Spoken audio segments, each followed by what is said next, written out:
आठ मासर गर्भवती को प्रार्थना बाहाना डाकी दुष्कर्म अभियोग। कलाहांडी लज्जाजनक अभियोग।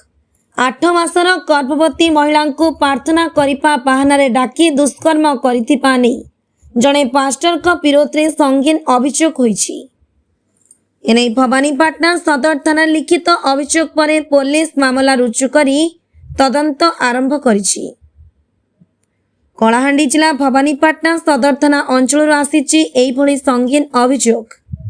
अभियोग अनुसार पांचटी कुड़ी पंचायत ठेमरा ग्रामर पास्टर जिनेश कुमार गत 7 तारिख रे जणे 8 मासर गर्भवती महिला और तांको स्वामी को निज घर को डाकिथिले।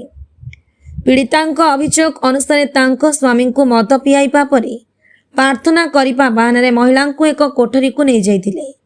से दीर्घ समय धरी तांको सह दुष्कर्म करा जाइथिबा पीड़िता अभियोग करिसेंती। या परे घटना संपर्क में काहाकू कहले जीवन रो मारी देबाकू धमक दिया जाइथिबा मध्य अभियोग होईछि। जीवन प्रति भय थिबारु स्वामी स्त्री सेठारु चली आस्तिबा कहिसेंती। परे गत 8 तारिख रे भवानीपाटना सदर थाना लिखित अभियोग दिया जाइथिला। अभियोग पर पुलिस पीड़ितांक डाक्तरी परीक्षा कराई मामला रुजु करी तदंत आरंभ करिछि। भवानीपाटनारू प्रमोद कुमार साहू का रिपोर्ट, समर्थ समाचार।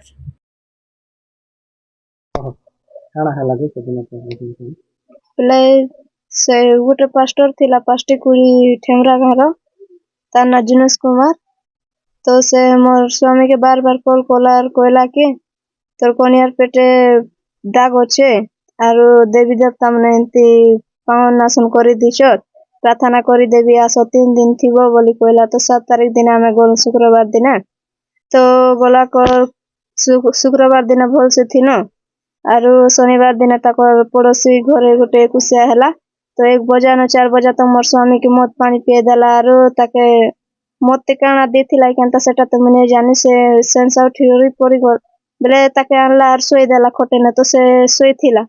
तो ए तापरे न तो से कुसिया घर के से नाची गला से पिला नाची गला रासला 8 बजे ने आ ता पेट पुटा सब भिजी जाइथिला। तो लुंगी लुंगा सब पाल्टीला आरो कहला कि चलो म प्रार्थना कर देई बोला कर मुई तार मां के उठाइली।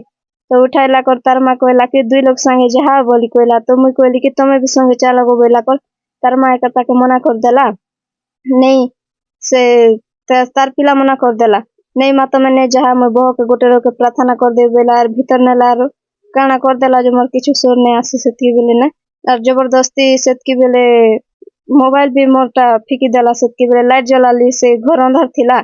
तो लाइट जलाला कर से मोबाइल के भी फिकी देला। तो मोबाइल डिस्प्ले जाइछे आ कहला कि तोर मोबाइल में बने देबी बोली कहला।